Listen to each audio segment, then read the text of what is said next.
Assalamualaikum warahmatullahi taala wabarakatuh.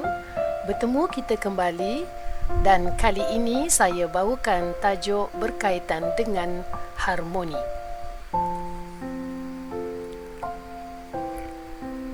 Harmoni merupakan salah satu prinsip rekaan yang ada di dalam sesebuah karya seni visual.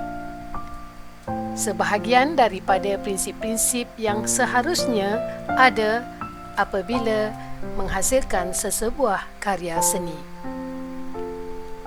Harmoni merupakan tindak balas tampak di alam nyata dan juga karya seni.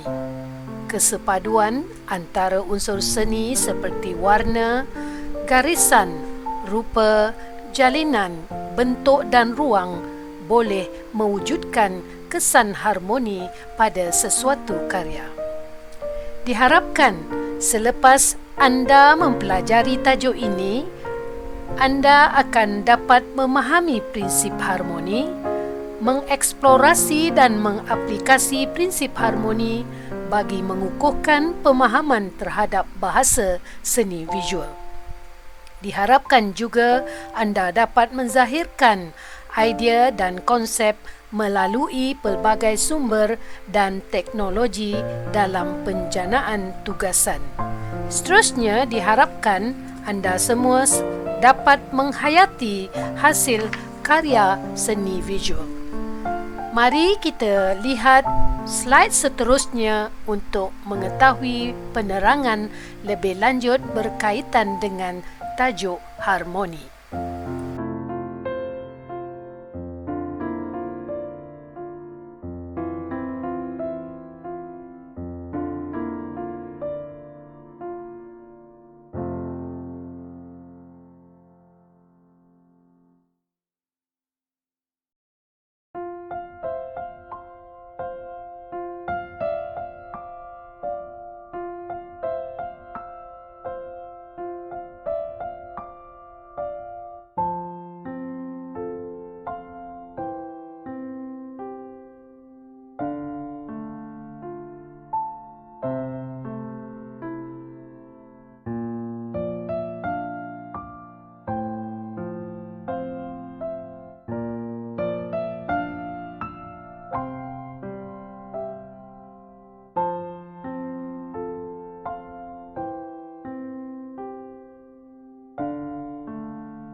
Tidak heranlah mengapa di dalam kehidupan seharian kita menitik beratkan unsur-unsur tersebut dalam kehidupan seharian.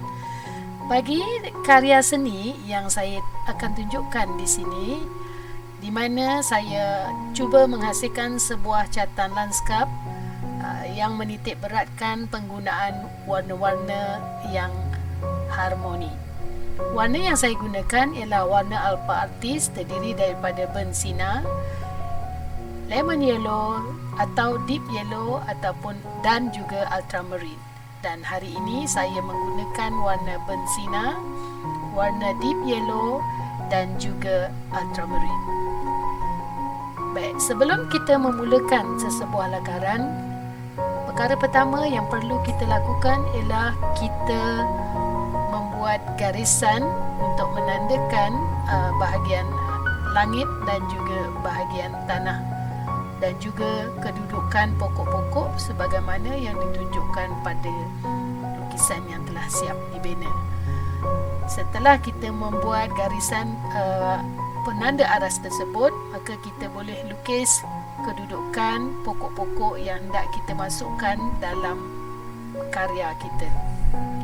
Baik, perkara utama untuk menghasilkan pemandangan ataupun warna di bahagian langit, biasanya kita menggunakan warna yang agak nipis agar ia senang dibancuh ataupun diratakan. Dan di sini untuk warna langit, saya gunakan campuran sedikit ultramarine blue dan juga air. Hasil warnanya agak nipis dan cair. Kemudian teknik mewarna awan tersebut dengan membuat putaran sedemikian, kemudian dibasuh berus tersebut dengan air dan dibuat putaran secara ke atas dan rata untuk mengelakkan kesan warna tidak rata. Apabila kering, kita akan dapat lihat kedudukan awan yang lebih natural dan bertumpuk-tumpuk sebagaimana yang kita lihat seharian. Setelah anda siap memenuhi semua permukaan lukisan tersebut, terutamanya di bahagian langit, maka biarkanlah dia kering dan kita boleh mulakan untuk mewarna bahagian-bahagian yang lain. Ingat ya, kita kena selesaikan dulu mewarna bahagian langit supaya tidak kelihatan tumpuk-tumpuk kasar yang boleh mencacatkan anda punya karya.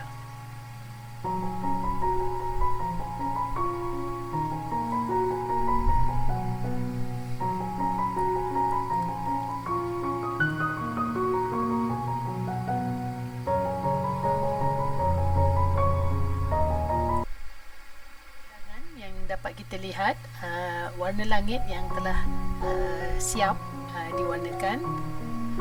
Kemudian kita gunakan warna campuran biru tadi dan dicampurkan dengan sedikit kuning untuk mendapatkan warna daun pokok, terutamanya yang di bahagian belakang kedudukan dia. Biasanya kita mulakan mewarna pokok dengan warna yang cerah, iaitu campuran kuning dan juga biru. Kemudian diikuti dengan campuran yang sama tetapi kita tambahkan lebih sedikit biru untuk nampakkan perbezaan pada tone warna pokok yang kita buat. Dan pastikan ketika membuat tekstur daun, berus janganlah terlalu basah. Sekiranya kita dapati ada berlaku takungan air, maka kita perlu mengesat sedikit berus tersebut supaya kita dapat mengawal keadaan warna ketika membuat tekstur kepada daun-daun tersebut. Ini disebabkan sekiranya terlalu banyak air pada berus tersebut, maka tekstur daun akan hilang. Jadi ulangi langkah demi langkah sehingga kita dapat memenuhi setiap kedudukan ataupun tekstur daun yang kita lakar sebentar tadi.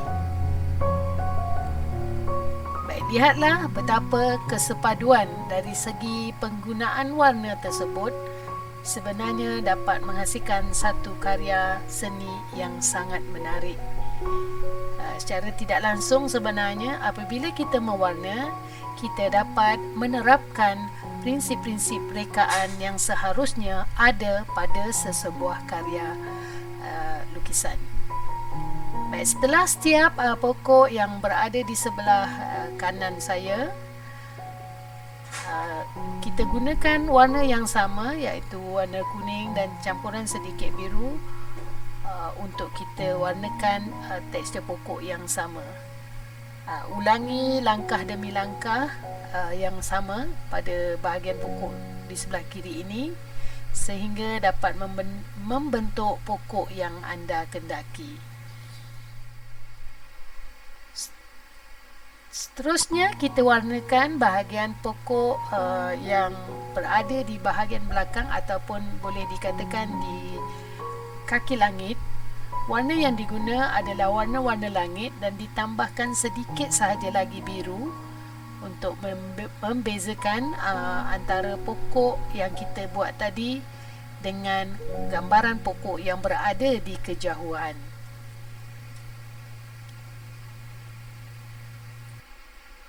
Seterusnya kita mewarna pokok-pokok yang berada di bahagian hadapannya. Di sini anda perlu membezakan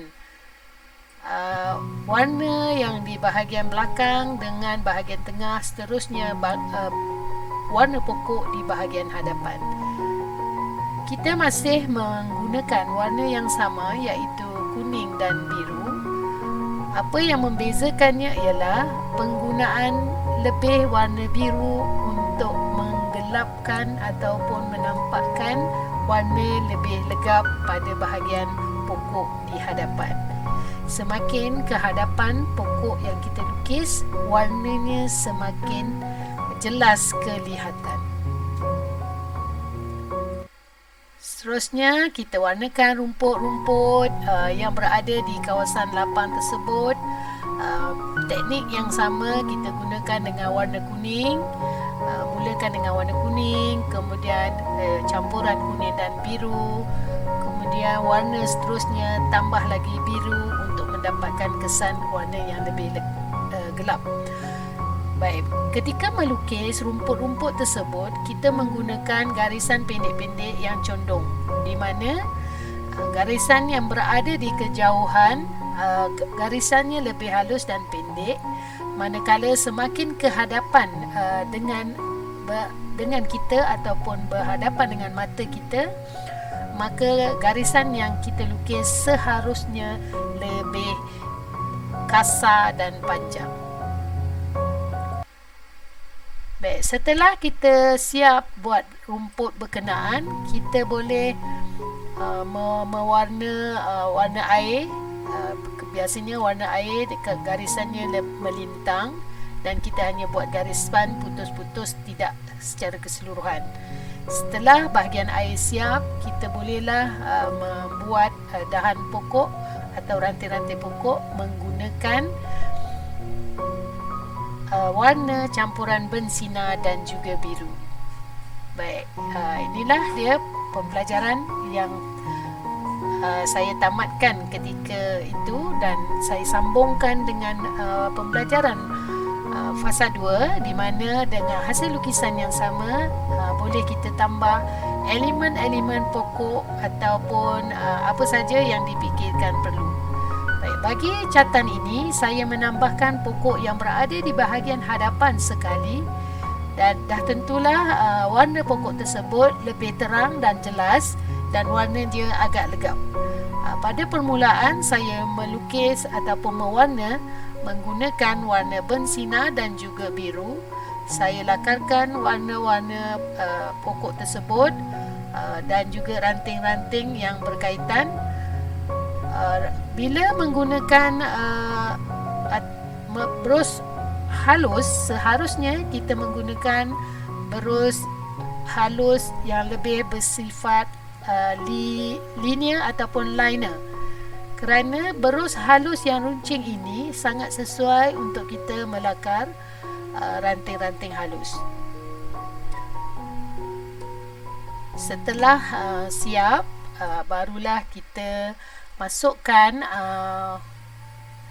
struktur ataupun tekstur daun dengan kita memulakan teknik yang sama, mewarna pokok. Kita mulakan dengan warna kuning, kemudian campuran kuning dan biru, dan untuk kesan lebih gelap kita gunakan campuran lebih biru.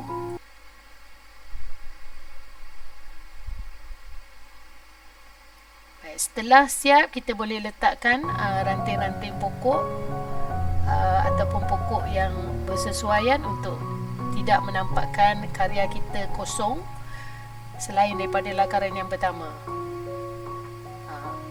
Apabila siap, kita dapat merasai betapa harmoninya karya kita dengan menggunakan warna-warna yang saya tunjukkan sebentar tadi. Semoga apa yang saya tunjukkan pada hari ini dapat memberikan manfaat kepada anda semua. Jangan lupa anda boleh mencubanya sendiri di rumah. Jumpa lagi.